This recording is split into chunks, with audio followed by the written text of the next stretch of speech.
À quasiment 5 semaines du premier tour des élections municipales, et ce matin nous sommes à Vence où nous allons retrouver Patrick Scalzo, candidat sans étiquette à la mairie de Vence. Il est arrivé en seconde position lui lors des dernières élections et il avait perdu face au LR Régis Le Bigre. Bonjour Patrick Scalzo.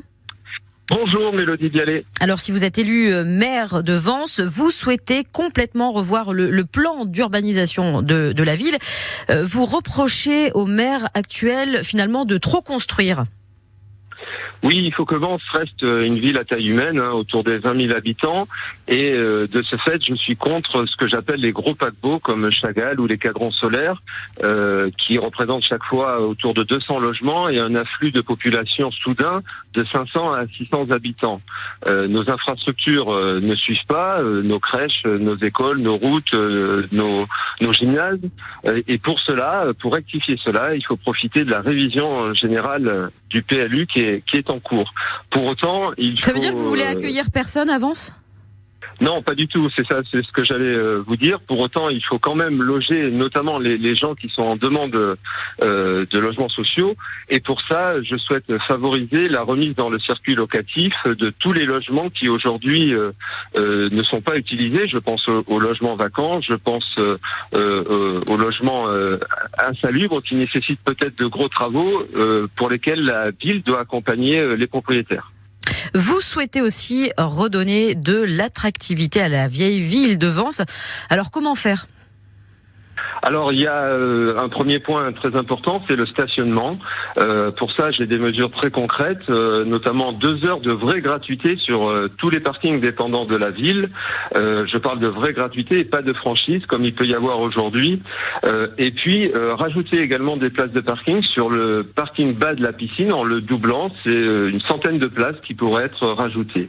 Après le stationnement, il faut redonner de la vie en cœur de ville, et notamment dans la cité historique. Et pour moi, il faut profiter de ces découvertes archéologiques, ces vestiges du 5e siècle, la première cathédrale paléochrétienne de Vence, qui ont été trouvés dans le cadre de travaux récents, pour faire du bâtiment, qui était l'ancienne mairie, un vrai musée de l'histoire de Vence, qui partirait donc de l'histoire la plus ancienne au rez-de-chaussée et en montant dans les étages jusqu'à une histoire plus contemporaine. Vous pensez qu'un musée, ça peut attirer du monde dans la vieille ville ?